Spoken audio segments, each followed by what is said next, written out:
KL Rahul. Redemption, semi-final అప్పుడు redemption అంటే అందరూ ఏమన్నారు, కొట్టాడులే సెమీఫైనల్, ఫైనల్లో కొట్టాలి. ఫైనల్లో కూడా కొట్టాడు.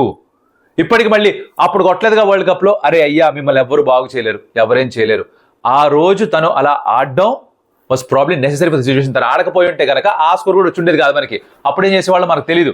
సో దాన్ని వదిలేసి కేఎల్ రాహుల్ దాని నుంచే నేర్చుకున్నాడో ఒకసారి అర్థం చేసుకోండి. ఆ బాధని మోటివేషన్గా యూజ్ చేసుకున్నాడు. Uses in life. మీరు ఎప్పుడొకప్పుడు ఏదో తప్పులు చేస్తుంటారు, పొరపాట్లు చేస్తుంటారు, మీరు అనుకుని జరుగుండకపోవచ్చు, దానివల్ల మీకు బాధ ఉంటుంది. ఆ బాధని కనుక మీరు మోటివేషన్గా మార్చుకుంటే, ఆ పెయిన్ని మీరు ప్లెజర్గా మార్చే జర్నీలోకి అడుగు పెట్టగలిగితే you can win in life. And K L Rahul has won in life and in cricket.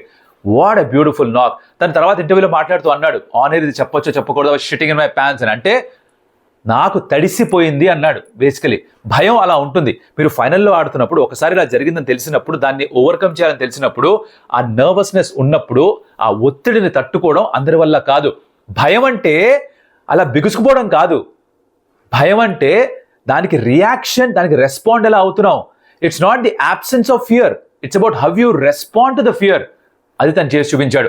అందరికీ భయం వేస్తుంది, కానీ భయం వేస్తున్నప్పుడు మనం ఎలా దానికి స్పందిస్తామో అది డిఫైన్ చేస్తుంది మీ క్యారెక్టర్ని. And K L Rahul has shown character, he shown self belief. తన పైన తన నమ్మకం ఉంది, తను పనిచేశాడు, తన వీక్నెస్ పైన నమ్మకం ఉంది. అది మరోసారి కనిపించింది. Regularly finished of games.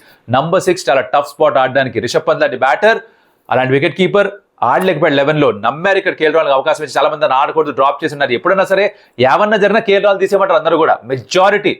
But his proven his worth. మరోసారి ఆఖరి దాకా ఉన్నాడు. So full marks KL Rahul for that.